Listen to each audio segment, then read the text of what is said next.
महात्मा गांधी ने बहुत अच्छी बात कही है कि जियो ऐसे कि आपका आखिरी दिन हो और सीखो ऐसे जैसे आप दुनिया में बहुत दिनों तक रहने वाले हो।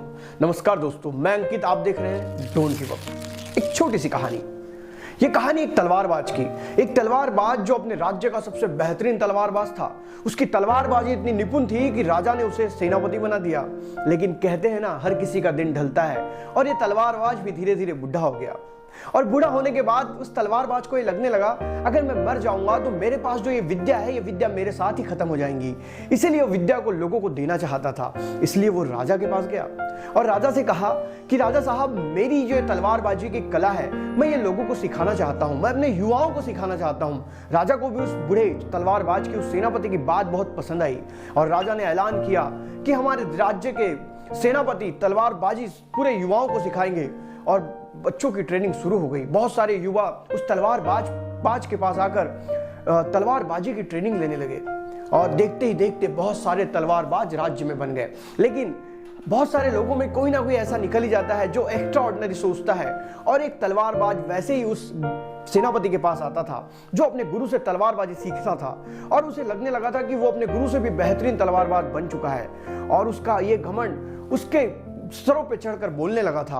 वो एक दिन राजा के पास गया और राजा से कहा कि मुझे आप राज्य का सेनापति बनाइए। मेरे पास भी वो जो पुराने तलवारबाज है उनके समान कला है, उनसे अच्छी कला है, मैं उनसे अच्छी तलवारबाजी कर लेता हूँ। राजा ये सुन थोड़े से आश्चर्यचकित हो गए। तो राजा ने कहा, ऐसा कैसे?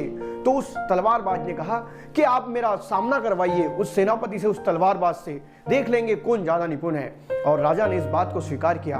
उन्होंने उस सेनापति तलवारबाज से बात की, तुम्हारा शिष्य तुमसे लड़ना चाहता है, क्या तुम तैयार हो? तो सेनापति ने बात को मान लिया। और ये बात जब उस तलवारबाज को पहुंची, उस शिष्य को पहुंची, तो वो थोड़ा सा चिंता में आ गया। उसे लगा कि इतना बुजुर्ग व्यक्ति मुझसे लड़ने कैसे तैयार हो गया? कोई ना कोई ऐसी बात है जो गुरु ने मुझे नहीं सिखाई है। और वो अपने गुरु को छुप छुप कर देखने लगा, छुप छुप कर निरीक्षण करने लगा कि ऐसी कौन सी बात है जो गुरु ने मुझे नहीं सिखाई है और जिसके भरोसे पे वो मुझे हराने वाले हैं। और एक दिन उसने देखा कि उसके गुरु एक लोहार की दुकान पे गए और वहां उन्होंने लोहार को कहा कि एक 15 फुट लंबी म्यान बनाइए। ये सुनने के बाद उस तलवारबाज को, मतलब वो शिष्य को लगा कि यार इतनी लंबी तलवार से शायद गुरु मुझे मारने वाले हैं। इसलिए वो भी एक लोहार के पास गया और लोहार से कहा कि तुम 16 फुट लंबी तलवार बनाइए। और प्रतियोगिता का दिन आया। बहुत सारे लोग वहां पर प्रतियोगिता को देखने के लिए आए थे।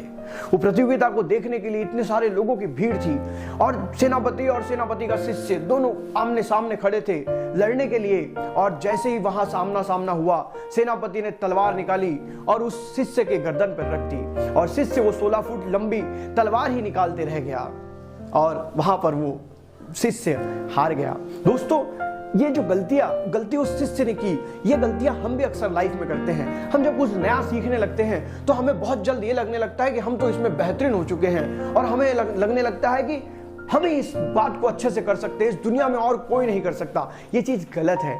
आप कर सकते हैं, बहुत अच्छी बात है, लेकिन सिर्फ आप ही कर सकते हैं। अगर आपकी ये सोच बन गई है तो आप अपने जिंदगी में आगे नहीं बढ़ पाएंगे, क्योंकि इस दुनिया में वही आदमी सबसे ज्यादा सफल होता है जो अपने आप पे निरंतर काम करता है, जो दिन रात अपने आप को सीखने में झोंकता रहता है, जो निरंतर अपनी कला को बढ़ाने में कोशिश करते रहता है। उस सेनापति के शिष्य की तरह नहीं जिसे लगने लगता है कि मैं ही सब कुछ हूं।